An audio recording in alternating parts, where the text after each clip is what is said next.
നല്ല നടപ്പിന് jail മോചിതയാവാനിരിക്കെ Bhaskaran കാർണവർ case പ്രതി ഷെറിനെതിരെ വീണ്ടും കേസ്. സഹതടവുകാരിയെ മർദ്ദിച്ചതിനെ തുടർന്നാണ് കേസെടുത്തത്.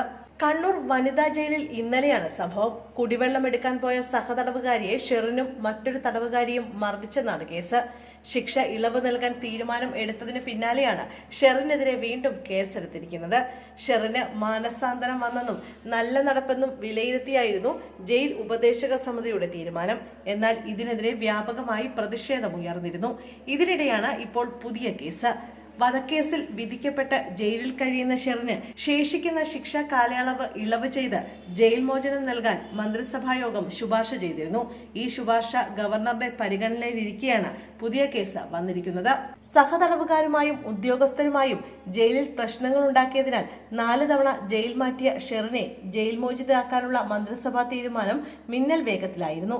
25 വർഷത്തിലധികമായി തടവിലുള്ളവരെ വിട്ടയക്കണമെന്ന് ജയിൽ ഉപദേശക സമിതിയുടെ ശുപാർശകളിൽ തീരുമാനം നീളുമ്പോഴാണ് 14 വർഷം പൂർത്തിയാക്കിയെന്ന കാരണം പറഞ്ഞ് ഷെറിനെ മോചിപ്പിക്കാനുള്ള തീരുമാനം ഉണ്ടായത്.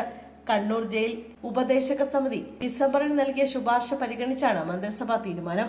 ഈ തീരുമാനം പിൻവലിക്കണമെന്നാണ് കോൺഗ്രസ് ആവശ്യപ്പെടുന്നത്. ഷെറിനെ ജയിലിൽ നിന്ന് പുറത്തിറക്കാൻ മന്ത്രിസഭയിലെ ഏത് ഉന്നതനാണ് ഇടപെട്ടതെന്ന് മുഖ്യമന്ത്രി വ്യക്തമാക്കണമെന്നും മുൻ പ്രതിപക്ഷ നേതാവ് രമേശ് ചെന്നിത്തല ആവശ്യപ്പെട്ടു.